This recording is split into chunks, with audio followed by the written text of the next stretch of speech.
विषय चल रहा है ईश्वर स्तुति प्रार्थना उपासना। इस विषय को महर्षि दयानंद सरस्वती जी ने परमात्मा की वाणी वेद और ऋषियों के मतानुकूल प्राणी मात्र के कल्याण के लिए दे रखा है। इसमें जो मंत्र चल रहा है वेद का मंत्र है, ओम य प्राणतो निमिषतो महित्वै ईद्राज जगतो बभूव य ईशे अस्य द्विपदश्चतुष्पदः कस्मै देवाय हविषा विधेम। इस मंत्र के भाग को कुछ हमने जाना है, आगे का अब जानने का प्रयास करते हैं।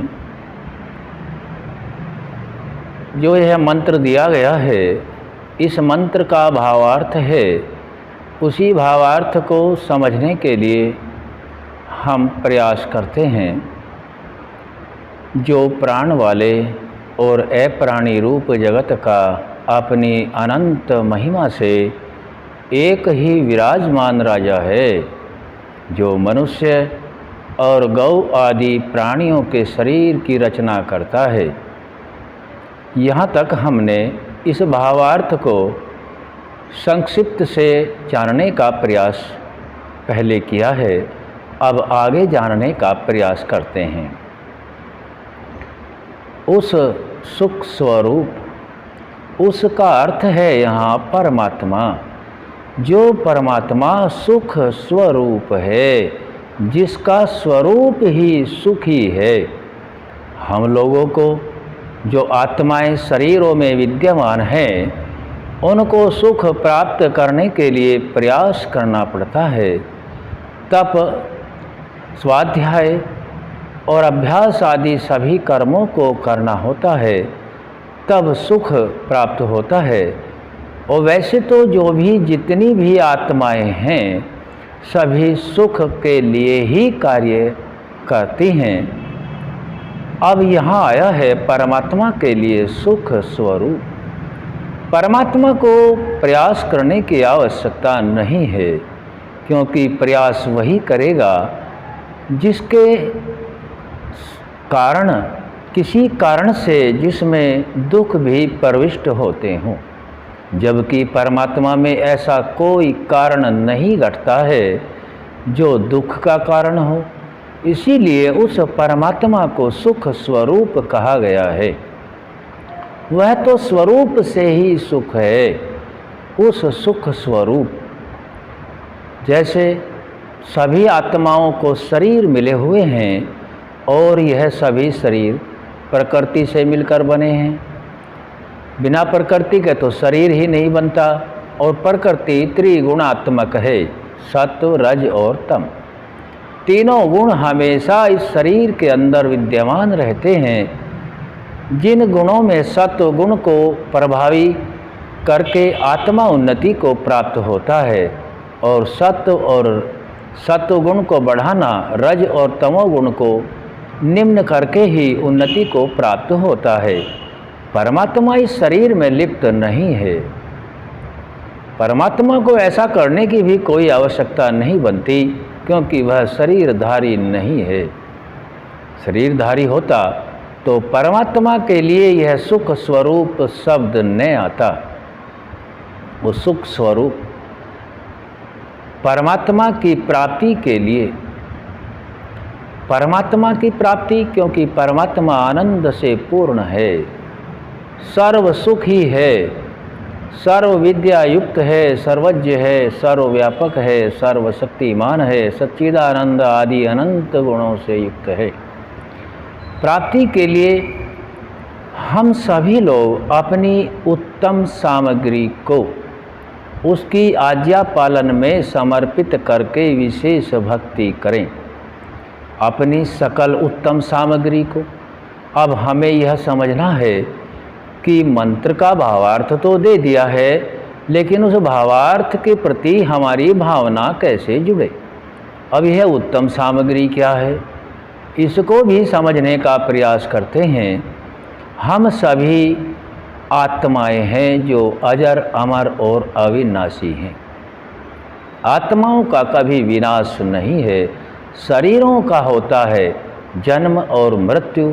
आत्मा के जुड़ने से जन्म और आत्मा का वियोग होने से इसको मृत्यु कहा जाता है, क्योंकि यह मृत प्राय है, निष्क्रिय हो जाता है जब आत्मा शरीर से अलग होता है। तो यह गुण उसी का होता है जब यह क्रियाशील होता है। ऋषि लिखते हैं, जिसके होने से जो हो और जिसके न होने से न हो, तो वह गुण उसी का होता है। शरीर से जो क्रियाएं होती हैं ये सभी आत्मा के गुणों से ही होती हैं। आत्मा का गुण नहीं है तो शरीर कोई क्रिया नहीं करता। हम समझने का प्रयास कर रहे हैं उत्तम सामग्री क्या है। आत्माओं को परमात्मा की न्याय व्यवस्था से जो यह शरीर मिले हैं, इस शरीर का, रथ का, साधन का नाम ही उत्तम सामग्री है। जितने भी अन्य शरीर हैं, अन्य शरीरों में आत्माएं विद्यमान है, उन सभी शरीरों में मनुष्य का शरीर उत्तम है। इसीलिए इस मनुष्य शरीर को उत्तम सामग्री कहा गया है। उत्तम सामग्री से भक्ति करें। अब संध्या में यही तो किया जाता है कि यह जो उत्तम सामग्री है, इसमें आँख, नाक, कान, नाभि, हृदय, कंठ और मन, बुद्धि, उपासना के योग्य मन को पवित्र करना, ये सभी साधन हैं। इन साधनों का ज्ञान प्राप्त करके, शुद्ध ज्ञान प्राप्त करके, शुद्ध ज्ञान, शुद्ध कर्म और शुद्ध उपासना करने का नाम सकल उत्तम सामग्री से भक्ति करना है। यही आत्मा के लिए उत्तम सामग्री है। पूरे ब्रह्मांड के अंदर जो सामग्री है वह सामग्री प्राकृतिक पदार्थों की उन्नति करता है, लेकिन यह जो सामग्री है, इस सामग्री को ठीक ठीक ऋषियों के मतानुकूल, वेदानुकूल जो ईश्वर की वाणी है, वर्तने से, उत्तम सामग्री को ठीक ठीक इस्तेमाल करने से, प्रयोग करने से भक्ति कहा गया है। तो इसीलिए हम सभी यह जानने का प्रयास करें कि परमात्मा की भक्ति के लिए यदि कोई उत्तम सामग्री है तो वह आत्माओं को मिला हुआ शरीर है।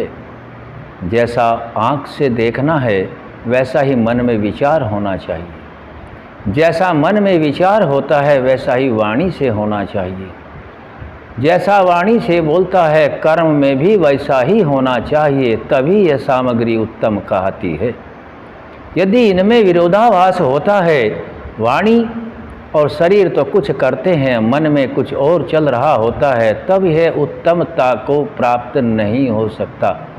यह साधन जो उत्तम सामग्री है, यह उत्तम सामग्री कर्म को करते हुए भी पुण्य में बदल जाता है, और यही उत्तम सामग्री कर्म को करते हुए भी पाप में बदल जाता है। कैसे बदलता है?